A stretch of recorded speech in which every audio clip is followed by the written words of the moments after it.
जय हिंद दोस्तों। अब हम छत्तीसगढ़ ज्योग्राफी से पर्यटन स्थल से हम जशपुर जो पर्यटन स्थल है वो देखेंगे और इसका पार्ट 1 होगा। जसपुर कुश्मी पाट प्रदेश के पर्यटन स्थल से। और यहाँ पर हम 25 कुछ MCQs करेंगे। और पहला हम जलप्रपात देखेंगे, फिर यहाँ हम देखेंगे धार्मिक व ऐतिहासिक, कल्चर एंड हिस्ट्री, फिर देखेंगे यहाँ पर नदियाँ एवं घाटियाँ से, फिर है प्राकृतिक स्थल से। तो हम पहला अपना MCQ देखते हैं। रानीधार जलप्रपात जशपुर नगर से 19 किलोमीटर की दूरी पर है और इसके आसपास कौन से अन्य महत्वपूर्ण पर्यटन क्षेत्र स्थित हैं? वह है पंचभैया और मछली पॉइंट। हमारा ऑप्शन ए जो रानीधार जलप्रपात है जो कि जशपुर नगर में है, वहाँ पर के जो आसपास और भी जो महत्वपूर्ण पर्यटन स्थल है वो है पंचभैया जिसे कहते हैं और मछली पॉइंट। व्याख्या देखते हैं। यह प्रपात पर्वत एवं वनों के मध्य और इसके पास पंचभैया है और आनंद वन है, मछली पॉइंट है, दूधारा है, रजतशिला और गिरिया घाटी स्थित है। नेक्स्ट क्वेश्चन देखते हैं। गुल्लू जलप्रपात किस नदी पर स्थित है और इसके निकट कौन सा अभ्यारण्य है? ये बहुत इंपॉर्टेंट है, हो सकता है ये नेक्स्ट कभी भी कोई भी एग्जाम में आ जाए। जो गुल्लू जलप्रपात है वह है ईब नदी पर और यहाँ पर जो अभ्यारण्य है ना वो है बादलखोल। यह जशपुर से 25 किलोमीटर दूर जो गुल्लू गांव में ईब नदी पर है। जो गुल्लू जलप्रपात है वो ईब नदी पर है और यहाँ पर बादलखोल अभ्यारण्य के पास होने से वन्य प्राणी व पक्षी यहाँ रहते हैं। नेक्स्ट क्वेश्चन देखते हैं। बादलखोल अभ्यारण्य की ओर किस जलप्रपात का जल प्रभावित होता है जिसके कारण वह से चलकर हाथी जो है इस क्षेत्र में आते रहते हैं? वह है छुरी जलप्रपात। जो छुरी जलप्रपात भी ना ईब नदी में स्थित है और इसका जो जल बादलखोल अभ्यारण्य की ओर प्रभावित होता है। नेक्स्ट क्वेश्चन देखते हैं। इनमें से कौन सा जलप्रपात सघन वनों के मध्य स्थित है जहां प्रपात की गहराई तक पहुंचने में बड़ी कठिनाई होती है? वह है दानपुरी जलप्रपात, जिसमें यह एक अच्छा पिकनिक स्थल है लेकिन सघन वन के कारण इसकी गहराई तक पहुंचना अत्यंत कठिन है। नेक्स्ट क्वेश्चन देखते हैं। प्राकृतिक मनोरम दृश्यों वाला भृंगराज जलप्रपात जशपुर से कितनी दूरी पर है? वह है 15 किलोमीटर। जो भृंगराज जलप्रपात है वह हमारा जशपुर नगर पे है और यह एक तरह का पिकनिक स्पॉट इसे कहते हैं।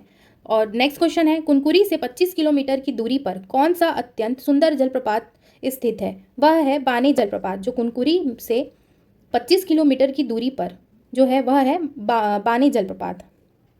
नेक्स्ट क्वेश्चन देखते हैं। ईब नदी का उद्गम स्थल किससे माना जाता है? जो ईब नदी है उसका उद्गम स्थल किससे मानते हैं और जहां एक कुंड का निर्माण कराया गया है और स्वर्ण कर्ण मिलते हैं वहां पर? वह है रानी झूला। ईब नदी का जो उद्गम स्थल है वहां पर जो एक कुंड का निर्माण किया गया है वह है रानी झूला। नेक्स्ट क्वेश्चन देखते हैं। महानदी की सहायक नदी जो ईब नदी छत्तीसगढ़ और उड़ीसा में कुल कितनी लंबाई तक प्रभावित होती है?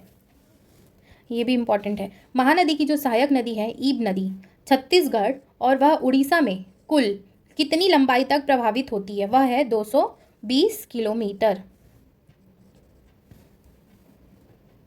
ईब नदी छत्तीसगढ़ और उड़ीसा दोनों राज्यों में मिलाकर 220 किलोमीटर की लंबी दूरी तय करती है।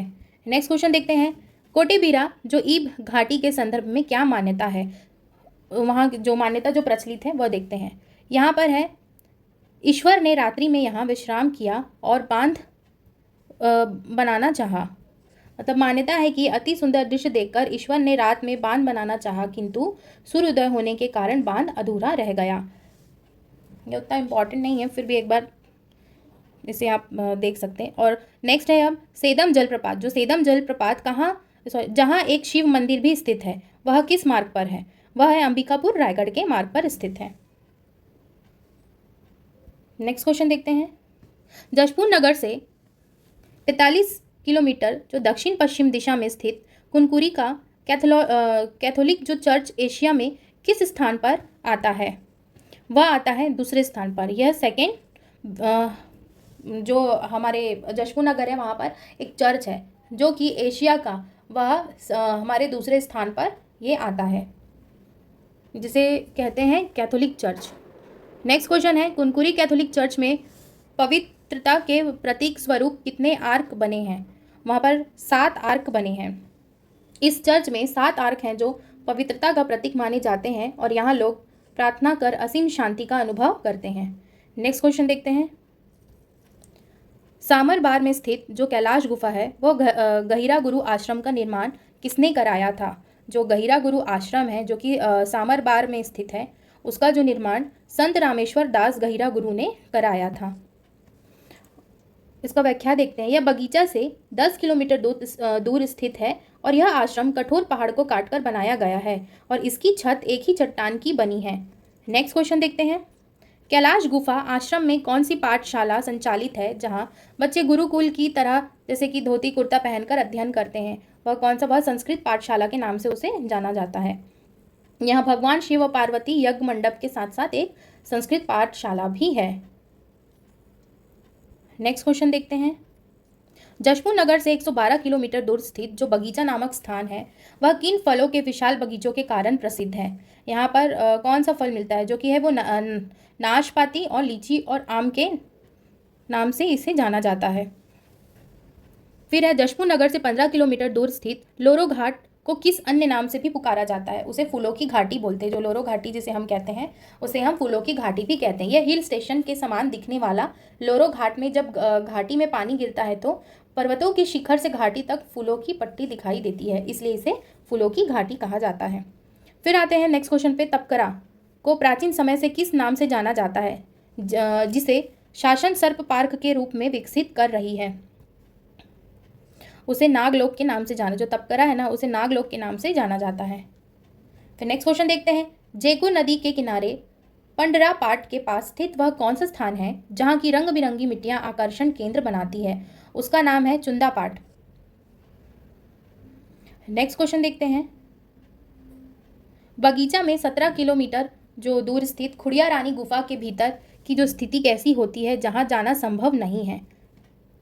वह एक गहरा अंधकार है, इसलिए वहां पर जाना असंभव है। यह एक महत्वपूर्ण ऐतिहासिक स्थल है। इसके एक किनारे पहाड़ी और दूसरी ओर खुड़िया रानी मंदिर है तथा गुफा के भीतर गहरा एक अंधकार रहता है। फिर नेक्स्ट क्वेश्चन है लिखा पखना। जो लेखा पत्थर है ना वो स्थानीय भाषा में क्या अर्थ है? उसका होता है लिखा हुआ पत्थर। बगीचा से बादलखोल मार्ग पर जो जोड़ा नाले के किनारे एक किला खंड पर अस्पष्ट लिपि अंकित है जिसे स्थानीय लोग उसे लिखा पखना कहते हैं। नेक्स्ट क्वेश्चन देखते हैं। जशपुर के दर्शनीय स्थलों में जो हथगढ़ा किस लिए प्रसिद्ध है? जो हथगढ़ा है वो ऐतिहासिक पुरावेशों के लिए प्रसिद्ध है। नेक्स्ट क्वेश्चन देखते हैं।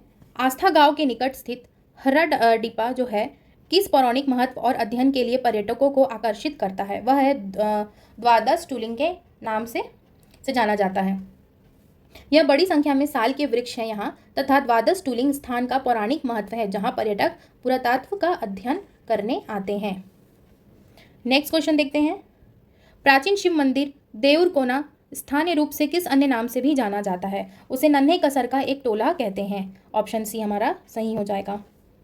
जो देउरकोना है ना एक प्राचीन शिव मंदिर है जिसे नन्हे कसर का एक टोला कहा जाता है। नेक्स्ट क्वेश्चन है। जशपुर नगर रायगढ़ से किस दिशा में और कितनी दूर पर है? जो जशपुर नगर है ना वो रायगढ़ से उत्तर पूर्व पर है और 211 किलोमीटर में वहाँ पर स्थित है, तो ये हमारा ऑप्शन भी सही हो जाएगा। जशपुर नगर रायगढ़ से 200 किलोमीटर दूर उत्तर पूर्व दिशा में है और यहाँ लोरी, बालाजी मंदिर, देवी मंदिर और राजा का निवास प्रमुख पर्यटन केंद्र है। नेक्स्ट ये हमारा लास्ट क्वेश्चन होगा जशपुर पाट प्रदेश से। बगीचा अपनी किस विशेषता के कारण भीषण गर्मियों में भी पर्यटकों को स्वर्ग का अनुभव कराता है?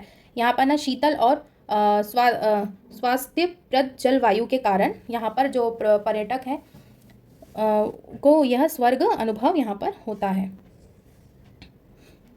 अब हम नेक्स्ट पार्ट देखेंगे अब छत्तीसगढ़ ज्योग्राफी से। आपको ये एमसीक्यूज पसंद आ रहा हो तो आप इसे शेयर, लाइक, सब्सक्राइब जरूर कीजिए हमारे चैनल को। अपने फ्रेंड के साथ इस वीडियो को आप शेयर कीजिए।